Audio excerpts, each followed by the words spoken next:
벌써 세 번째 말씀을 전합니다. 주를 위해 살아보십시오 라는 말씀이죠. 살아보십시오 라고 말한다면 여러분에게 말씀을 드리는 것 같아서 제 스스로에게도 주를 위하여 살아보라 라고 제 스스로에게 외쳐봅니다. 우리 인생은 자기가 참 중요합니다. 자기 위해서 살아가는 거죠. 지난주에 한 권의 책을 계속 읽으면서 묵상하게 됐습니다. 제목은 마음을 따르지 않을 용기라는 책이었습니다. 그런데 그 책의 부제가 이러했습니다. 진짜 제목은 마음을 따르지 않을 용기였는데 추가해서 부가 설명을 하면서 제목을 붙인다면 이런 것이라고 적어 놓은 거죠. 이 시대를 집어삼킨 나라는 신에 맞서다 라는 것이었습니다. 이 시대는 자기가 신이 된 겁니다. 그래서 수많은 무신론자들은 우리가 신인데, 내가 신인데 무슨 또 다른 신이 필요하냐고. 호모라는 인간이 데우스라는 신인데 뭘 자꾸 신을 찾느냐고. 하나님 믿는다는 것 웃기는 일이라고. 내가 신인데. 그 책에는 미국 사람의 저서라 미국의 통계 하나가 기록되어 있었습니다. 그것은 미국인들 84%가 이렇게 생각하며 산다는 것입니다. 인생의 최고의 목표는 자신의 삶을 최대한 즐기는 것이다. 그렇게 생각한대요.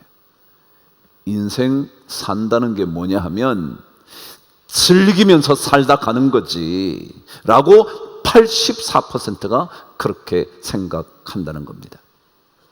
근데 그 84%의 사람들이 그 중에 86%가 다시 그런 만족을 얻으려면 자기가 갈망하는 것만 이루면 된다. 그렇게 생각한다는 겁니다. 자기가 즐기는 인생을 살면 되는데 그 즐기는 인생을 위하여 만족을 얻으려면 자기가 갈망하는 것만 찾아다니면 되는 거야. 남이야 뭔 들었대. 남이 어떻게 생각한들 뭐 상관이야. 부모인들 뭐가 내가 좋아한다는데. 세상이 뭐 내가 즐기면 되는데 라고 생각을 한다는 것입니다. 그런데 이 생각이 여러분 어디에서 온 줄 아세요? 샌프란시스코에 가면 사탄 교회가 있습니다. 제목 그대로 사탄 처치입니다. 근데 그 사탄 교회에 대북적인 사람이 있습니다. 알레이스트 크롤리라는 사람입니다. 그 사람이 뭐라고 그랬냐 하면 자기 자신에게만 충실하면 돼 라는 것이 자기의 모토였답니다. 그래서 사탄교의 모든 사람은 너에게 충실하게 살면 돼. 너 마음대로, 너 생각대로, 너 느끼는 대로 살면 돼. 남의 문제가 아니야. 네가 좋아하면 해. 그 알레이스터 크롤리라는 사람이 어떻게 마지막을 맞은 줄 아세요? 그 사람은 헤로인 중독으로 세상을 떠납니다. 마약 중독으로 죽었단 말이죠. 말하자면 내가 원하는데 뭐가 문제인데? 자기요, 자기. 그래서 자기가 신이 되어버린 겁니다. 남들이야 어떻든지 간에 말이죠. 남이 무슨 말을 하든지 간에 말이죠. 내 생각에 내가 맞으면, 내가 옳다고 생각하면 내가 좋다고 생각하면 그거 하면 되는 거야. 그게 사탄교라는 겁니다. 그래서 제가 읽었던 그 책은 바로 내가라는 self, 자신이 신이 되는 것에 맞서야 한다고. 왜냐하면 우리는 우리 생각대로 살려고 예수 믿지 않아요. 여러분 생각을, 저의 생각을 더 강화시키기 위하여 예수님을 만나지 않는단 말이죠. 그래도 어떻게 하면 하나님께서 원하시는 것은 뭘까? 주님의 생각은 어떤 걸까? 내 생각은 이거지만, 나의 갈망은 이것이지만 주님께서 원하시고 갈망하시는 것은 무엇일까? 생각해보는 거죠. 우리는 지난 2시간 동안 남에 대한 얘기를 좀 했죠. 아니, 남에 대하여 우리가 어떻게 하지 않는 것이 주님을 위해 사는 것인가를 묵상했죠. 말하자면 남을 비판하지 않는 겁니다. 근데 제가 말씀드렸잖아요. 비판이라는 것의 종착역이 어디냐면 저주였다고. 비판하다가 마침내 비난하다가 마침내 저주하게 되는, 이게 비판이라고. 세상은 계속 가르쳐줘요. 비판적인 사고를 해야 된다고. 맞아요. 그래야 무언가 창조적인 게 나온 거거든요. 근데 알게 모르게 어느 순간 그 비판이 비난하는 것입니다. 그리고는 저주하는 겁니다. 너 그거 틀렸어. 틀린 걸 자꾸 얘기하지 말어. 그러다가 그 말을 듣지 않으면 저주하기 시작하는 겁니다. 이게 비판, 비난, 저주, 그게 코스였다 그랬습니다. 또 한 가지는 업신여기는 겁니다. 여러분, 업신여긴다는 말은 깔보는 거죠. 네가 뭔데? 네가 뭘 알아? 라고 말하는 거죠. 조금 더 믿음이 있다고 생각하는 사람이 너는 믿음도 없는데 뭘 자꾸 말해? 믿음 없으면 가만히 있어. 그런다는 거예요. 근데 원래 이 업신여긴다는 단어는 이런 의미입니다. 그 무엇이 아무것도 아니라고 생각하면서 내어 쫓는다, 그런 것입니다. 이게 업신여기다라는 것입니다. 다시 한번요. 그것이 혹은 그 사람이 아무것도 아니니까 필요 없어 내어 쫓는 것을 업신여긴다는 것입니다. 그래서 절대로 그 사람을 받아들이지 않는 거예요. 이것은 주님께서 원하시는 삶이 아니라는 거죠. 자, 그렇다면 도대체 비판하고 비난하고 저주하고 업신여기는 삶이 자꾸 이루어지는, 일어나는 이유가 뭘까? 뭐 때문에 그런가? 오늘 중요한 몇 가지 이유를 여러분과 함께 묵상할 겁니다. 3절 말씀 저와 함께 읽겠습니다. 시작. 먹는 자는 먹지 않는 자를 업신여기지 말고 먹지 않는 자는 먹는 자를 비판하지 말라. 이는 하나님이 그를 받으셨습니다. 왜 비판하고 업신여겨서 내어 쫓으려고 하고 저주하느냐 하면 하나님께서 그 사람을 받으셨다는 사실을 받아들이지 않기 때문에 그래요. 하나님은 그 사람을 받았는데 제가 서론에서 말씀드린 것처럼 내가 중심이라 하나님 왜 그런 사람을 받으셨어요? 받으시면 안 돼요. 하나님이 그를 받으셨다는 사실을 자기가 감당하지 않는 거예요. 왜 하나님 저런 사람을 받아요? 왜 저런 사람을 우리 교회에 저런 직책을 주신 거죠? 라고 계속 말하는 거예요. 다시 말하면 하나님의 결정보다 내 결정이 훨씬 더 뭐하기 때문에? 중요하기 때문에. 하나님이 받으신 건 아무 관계 없어. 내가 못 받겠으면 못 받는 거예요. 내 마음에 안 들면 끝이에요. 이것 때문에 계속해서 사람을 비난하고 업신여긴다는 거예요. 하나님은 받으셨는데, 하나님은 그 사람을 오라고 말씀하시는데 나는 못 받겠다고 말하는 거예요. 내가 생각할 때 저 사람은 자격 미달이라, 내가 생각할 때 저 사람은 잘못한 게 많아서, 그래서 계속해서 우리는 업신여기며 내어 쫓는 거예요. 하나님이 그분을 받으셨는데 우리는 어느새 알게 모르게 사탄이 주장하는 주장을 따라가는 겁니다. 네가 중요한데, 너 결정이 더 중요하지. 하나님이 뭐라 그런 게 무슨 상관이야. 하나님이 따먹지 말라고 말한 게 무슨 상관이야. 너 따먹으면 훨씬 더 좋은데. 그 사탄이잖아요. 그래서 자신의 결정이 훨씬 더 하나님의 결정보다 소중하다고 생각하는 사람일수록 남을 비판하면서 비난하면서 저주하면서 쫓아내는 거예요. 예수 믿는 사람은 언제나 그래도 하나님 생각이 조금 먼저여야 되거든요. 내 생각은 이런데 사실 그렇거든요. 저도 보기 싫은 사람은 보기 싫거든요. 여러분도 그렇잖아요.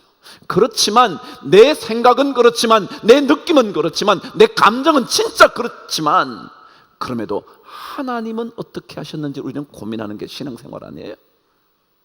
그래서 믿음이 연약해서 음식을 먹지 않든지 믿음이 강하다고 해서 마음대로 먹든지 간에 하나님께서는 그들을 다 받으셨다는 사실을 내 생각으로 삼아야 되는데 우리는 끊임없이 하나님의 생각에 관계없이 내 생각만 계속 주장하는 거예요.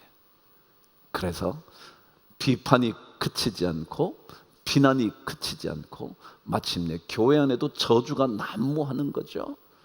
그리고 남을 우습게 보는 거예요. 저런 사람이 장로라고요? 그렇게 아무렇지도 않게 말하는 거예요. 저런 사람이 직분을 받았다고요? 저 사람이 부장이라고요? 왜요? 하나님은 받으셨는데 자신이 못 받겠다는 거예요. 저 사람 보니까 이렇고 저렇고 저런데. 그래서 우리는 알게 모르게 내가 자꾸 중심이 되어가는 거예요. 그게 사탄의 가르침에도 불구하고 말이죠. 성경은 오늘 두 번째, 남을 비판하고 업신여기는 두 번째 이유를 4절에서 이렇게 가르쳐 줍니다. 시작. 남의 하인을 비판하는 너는 누구냐? 그가 서 있는 것이나 넘어지는 것이 자기 주인에게 있는데 그가 세움을 받으리니 이는 그를 세우시는 권능이 주님께 있다. 그랬습니다. 뭐라고 4절은 시작하느냐면 남의 하인이라고 했습니다. 다시 말하면 소유권이 하나님께 있다는 거예요. 그건 내게 아니라는 거예요. 내게 아닌데 자꾸 내가 얘기하는 거예요. 여러분은 누구 거라고요? 하나님 건데 내가 자꾸 얘기하는 거예요. 다시 말하면 하나님의 소유권을 인정하지 않는 사람일수록 자꾸 비난하고 비판하고 저주하고 업신여긴다는 거예요. 성경은 그 사람 남의 하인이야, 너 하인 아니야, 그런 거거든요. 여러분, 고대에는요 종이 소유물이었죠. 소유물이라고요. 그 사람 거라고요, 내게 아니라고요. 남의 걸 자꾸 얘기하시면 됩니까? 제가 신방을 갔어요. 갔더니 그 집에 마음에 안 드는 게 있어. 저거 집어치워요 라고 말할 수 있어요? 아니요, 없죠. 제게 아니니까, 제 소유가 아니니까. 제 것이라면 마음에 안 들면 뭐요? 내다 팔든지 없애든지, 아니 처음부터 구입하지 않든지 그러는 거 아니에요. 근데 그렇지 않다는 거예요. 내게 아니라 하나님 거거든요. 그 사람이 믿음이 많다고 먹든지 믿음이 없다고 먹지 않든지 그 사람이 누구 거라고요? 하나님 거라고요. 그래서 그걸 가르쳐 남의 하인이라는 말을 쓴 거예요.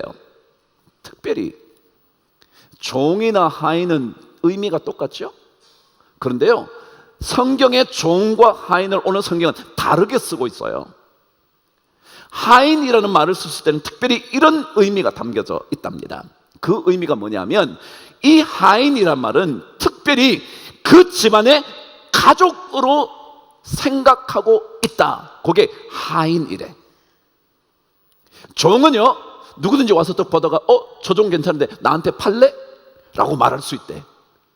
이해가 되시죠? 건장하게 보여서 내가 저 사람 사갖고 가야지, 내가 돈을 더 줄 테니까 팔래? 라고 말할 수 있다는 거예요. 근데 하인은 진짜로 가족처럼 여겨지는 존재로서 집안을 살펴주는 사람을 하인이라고 하는데, 그러니까 어느 누구도 거기에 대해서는 말을 할 수가 없는 거죠. 주인이 이 사람 좀 데려가 라고 말하기 전까지는 아무도 그렇게 말할 수 없는 존재를 뭐라 그런다고요? 하인이라고 한다는 거예요. 그러니까 여러분의 마음에 들지 않는 그 사람도 하나님의 가족 안에 있다는 거예요.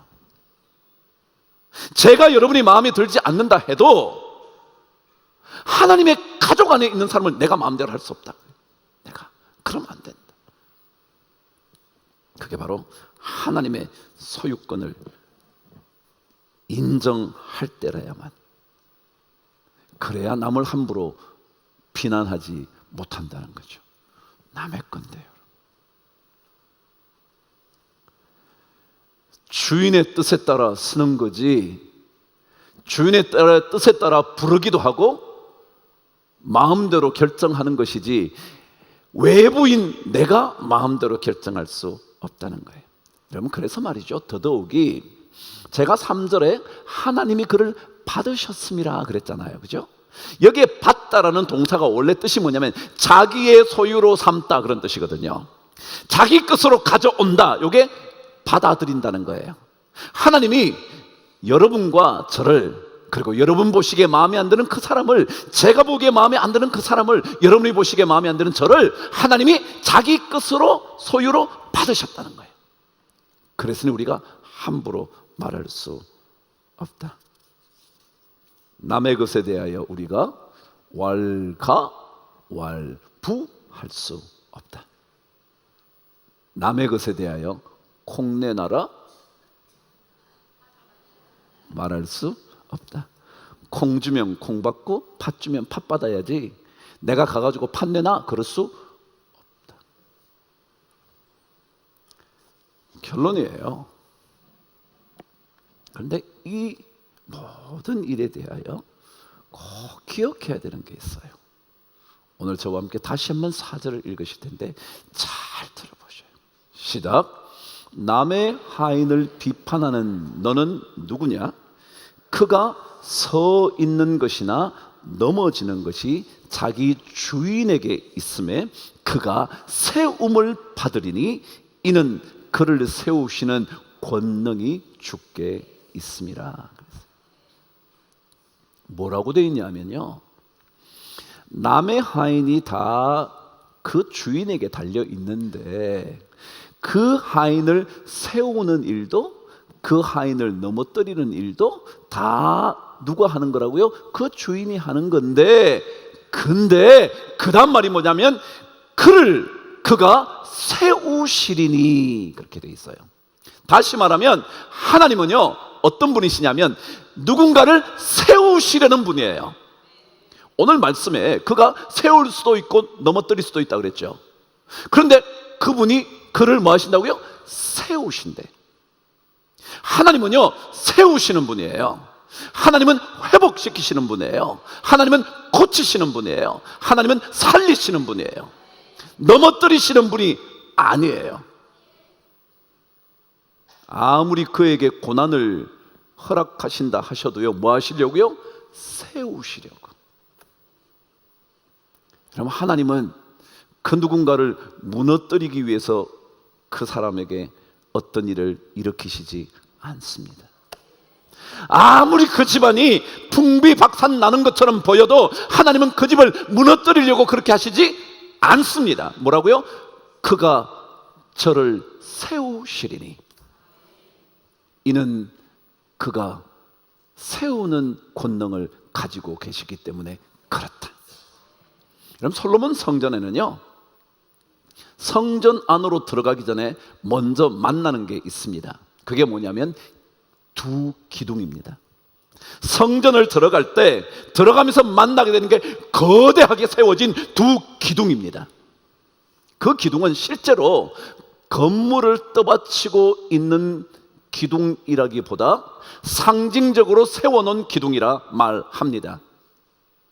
건물 안에 건물을 받치고 있는 기둥이 아니라 들어갈 때 바깥쪽에 세워져 있는 기둥입니다. 왼쪽의 기둥을 우리는 보아스, 오른쪽에 있는 기둥을 야긴이라고 그랬습니다. 근데 보아스라는 기둥의 의미는 뭐냐면 그분에게 능력이 있다, 그가 강하시다, 그분에게 힘이 있다 라는 뜻이 보아스입니다. 근데 오른쪽 기둥은 야긴입니다. 그 뜻은 그분이 세우실 것이다 라는 뜻입니다. 솔로몬 성전을 들어가면서 여러분께서 우리 성전에 들어오시면서 두 기둥을 보셔야 합니다. 하나는 그분에게 능력이 있지, 또 하나는 뭐라고요? 그분이 세우실 거야. 그래요, 여러분 성전에 들어오실 때마다 여러분 꼭 기억하셔야 돼요. 그분에게 능력이 있어요. 그리고 그분은 반드시 우리를 세우실 거예요. 여러분만이 아니라 저를요, 그리고 저만이 아니라 여러분을요, 여러분만이 아니라 여러분이 싫어하는 그 사람도요, 그분이 세우실 거다. 그래서 오늘 사도 바울은요, 어쩌면 솔로몬 성전의 두 기둥을 생각하면서 적어놨을지도 몰라요. 이렇게요, 그가 세움을 받으리니, 받는다는 건 뭐예요? 누군가 세운다는 거죠. 세움을 받으리니 뭐예요? 야긴.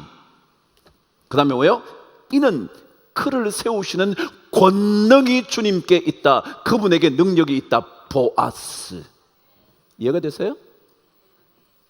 그럼 하나님은요, 둘째 아들 탕자 같은 아들이라도 세우려고 하시는 분이에요. 의인에게는, 병자에게는 누구에게, 건강한 자에게는 누구에게 도대체 의사가 필요한 걸까요? 주님이 그런 분이거든요. 건강한 자에게는요 쓸데없지만 병든 자에게라야 의사가 쓸데가 있다는 거예요. 근데 우리는 자꾸 조금만 자기 마음에 안 들면 너 나가, 업신여기고 비판하고 비난하고 저주하는 거예요. 그래서 계속 막는 거예요. 주님은 회복시키기를 원하십니다. 주님은 우리를 세워주시고 싶어 합니다. 주님은 우리를 다시 고쳐서 하나님의 기둥되게 하시고 싶어 하십니다. 그럼 하나님이 세우시려고 그러거든요. 그 사람 무너뜨리려고 그러지 않아요. 때때로 실패해도, 때때로 베드로처럼 배반해도, 때때로 둘째 아들처럼 돌아서 주를 떠나가도 그분은 다시 세우시려고 하는 분이에요.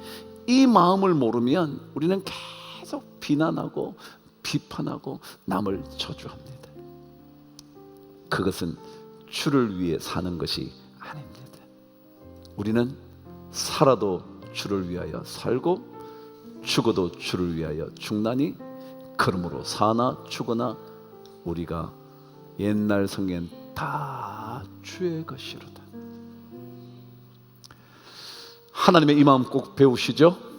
하나님이 그 사람을 받으셨습니다. 그분의 소유, 아니 소유가 아니라 가족으로 받아주셨습니다. 그러니까 더 이상 그분의 소유에 여러분 터치하지 마시죠.